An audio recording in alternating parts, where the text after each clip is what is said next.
Hola, hola, hola, queridos amigos. Bienvenidos a un nuevo capítulo de Maranata Class. Contento y feliz porque ya hemos pasado la mitad de este trimestre. Estamos en la lección número 7 y tengo una invitada muy especial que quiero presentarles en este momento. Evelyn Galarce. ¿Cómo estás, Eve? Bienvenida. Hola, aquí estoy contenta por recibir esta invitación, así que feliz de poder compartir con ustedes y compartir de la palabra juntos. Estoy feliz yo también de que me acompañes en este capítulo. Quiero presentárselas. Ella es regional de jóvenes aquí en la Misión Sur Metropolitana en la zona 2. Viene desde la iglesia Emanuel del distrito El Bosque. Exactamente. Así que ahí en representación de mis jóvenes de la zona 2, estamos representando que estudiamos la lección de escuela sabática, Maranata Class. Perfecto, Evelyn. Muy contento de que estés con nosotros y esta lección está buenísima.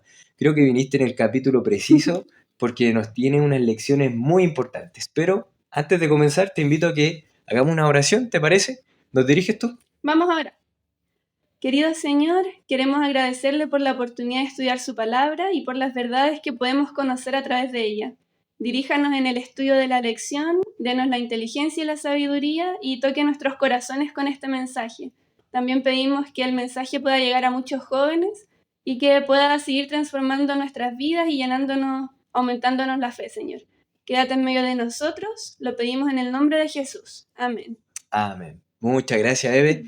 Y la lección número 7 se basó en los capítulos 11, 12 y 13 del libro de Éxodo. Exactamente. Seguimos avanzando cronológicamente, estudiando detalle a detalle, capítulo a capítulo, la historia de el pueblo de Israel. Y creo que llegamos a un momento muy interesante, muy especial y que nos dejó varias lecciones. El título es Sácame de aquí. Claro. Qué buen título, qué buen título. Y nos trajo grandes enseñanzas.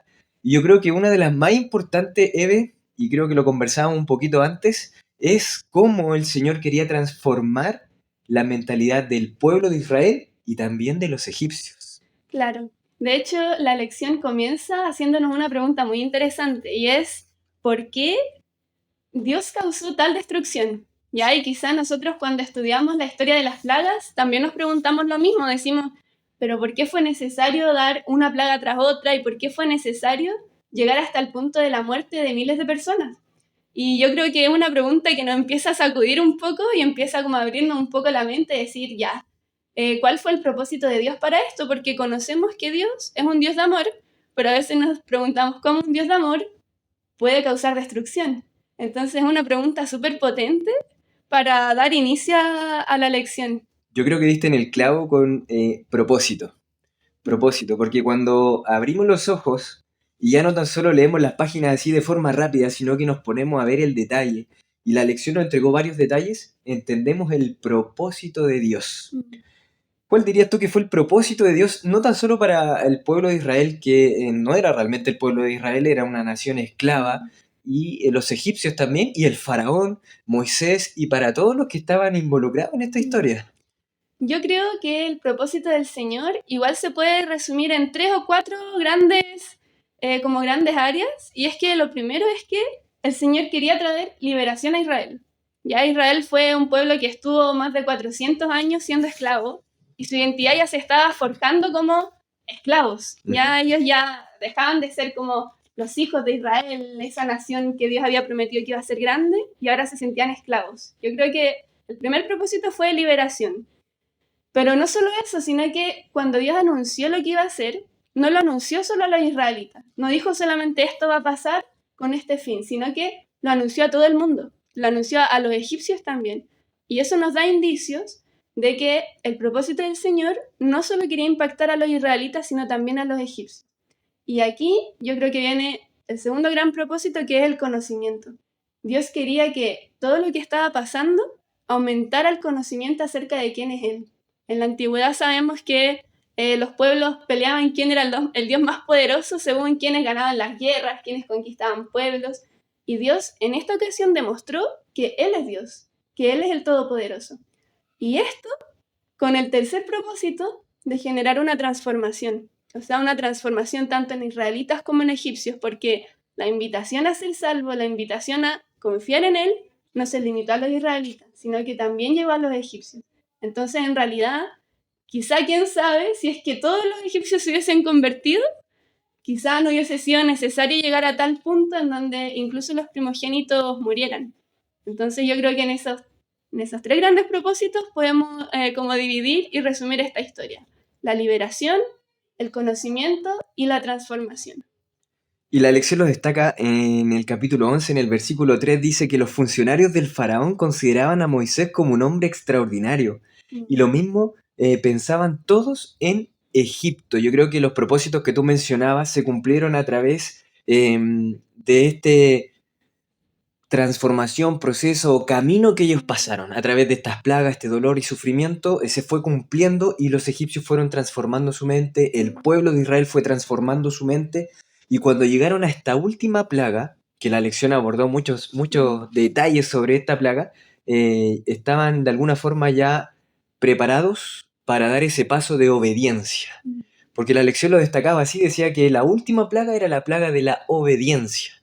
Y dejó varios detalles, varios símbolos que a mí me llamaron mucho la atención, que me impactaron. Por ejemplo, el hisopo, que fue con lo que ellos pintaron de alguna forma, ¿verdad? Con la sangre, el dintel de las puertas, también fue utilizado en la muerte de Jesús. Sí. Y a mí eso me encantó el detalle, y que Jesús fue tan específico en cumplir cada uno de las símbolos que él mismo había dejado en el pasado. Creo que fue un momento muy interesante de la lección. Sí, de hecho, como esta figura y todo lo que sucedió en el Éxodo es un reflejo del ministerio de Jesús también. Cuando nosotros estudiamos la historia de las plagas, la historia de el sacrificio del cordero, la historia de la muerte de los primogénitos, es todo una figura de lo que Cristo iba a hacer. Entonces, en esta historia es muy común que surja la duda ya, ¿hasta qué punto llega el pecado? ¿Hasta qué punto llega la desobediencia? Y en realidad sabemos que ese punto es la muerte, ¿ya? Sabemos que el pecado lleva a la muerte. Pero también en esta historia vemos hasta qué punto llega el amor del Señor. Y es que Dios, sabiendo que la consecuencia del pecado es la muerte, no quiere la muerte del impío y no quiere la muerte del que es injusto, sino que quiere que todos se arrepientan y que todos procedan también, que ese arrepentimiento los lleve a la salvación. Entonces también al ver que pecamos, Él mismo da su propio sacrificio, que es su Hijo. Entonces aquí también el Señor quiso que el hombre experimentara un poco de lo que Él mismo como Dios iba a vivir, que era la muerte de su hijo primogénito. Entonces, yo igual quedé impactada con la cantidad de similitudes que existen como entre la historia del Éxodo y también el sacrificio de Cristo. Al final también el Señor quiso que este evento se recordara de forma perpetua, ¿ya? Como que quiso que el sacrificio del cordero, que la sangre en el dintel de las puertas se recordara hasta la eternidad. Entonces ahí instituyó también la Pascua. Y como tú decías también, finalmente Cristo en ese momento también fue crucificado. Exactamente, y la lección lo dice, que fue a la hora novena, que fue a la hora del sacrificio, ¿verdad? Sí. Que el maestro también pidió a través del hisopo que su sed fuera saciada, a través de un vino también que estaba agrio. Entonces, todo eran muchos detalles que tal vez no podríamos compartirlos todos ahora, pero sí yo los invito, queridos amigos, a que profundicen, que nos dejen el detalle o el simbolismo que más les gustó ahí en los comentarios, porque la verdad que estuvieron muy buenos. Y sabes, Eve, yo creo que la invitación que hizo Moisés o Dios a través de Moisés al pueblo en ese momento de aceptar el sacrificio, de pintar las puertas, hoy también es para nosotros. Sí. Hoy está vigente para ti, para mí, para ti, querido amigo, que nos estás viendo en este momento. Sí. Yo creo que eso es el mensaje central de esta lección. Exactamente. Y saber que el Señor, así como lo hizo en la antigüedad, cuando anunció lo que iba a venir, pero también anunció una salida, es también lo que Él hace ahora. Ya Él anuncia lo que va a venir, Él anuncia que este mundo no va hacia mejor, este mundo va hacia la destrucción también, pero asimismo nos da la salida. Solamente depende de nosotros el también poder ser obedientes y no solamente confiar en que Cristo ya se sacrificó y estamos listos. Porque en la antigüedad sacrificaron el cordero, pero eso no era todo lo que tenían que hacer, sino que tenían que rociar la sangre del cordero en sus casas y estar dentro de la casa. Así también nosotros creemos en el sacrificio del Señor y que nuestra vida también refleje eso y que también nos refugiemos en ese sacrificio. Así que es la invitación para todos nosotros y hay que seguir estudiando esta historia porque estoy segura que quedan muchas enseñanzas más. Así es, y en la próxima semana nos vamos rumbo al desierto. Va a estar muy, muy, muy buena esa lección también, así que queridos amigos, profundicen, estudien, porque está el libro de Éxodo buenísimo. Muchas gracias, Eve, por acompañarme. Espero que no sea la última oportunidad que estés con nosotros y te doy Gracias a ti, Yaren. una bienvenida a Maranata Class. Muchas gracias. Nos vemos. Chau, chau, chau, chau.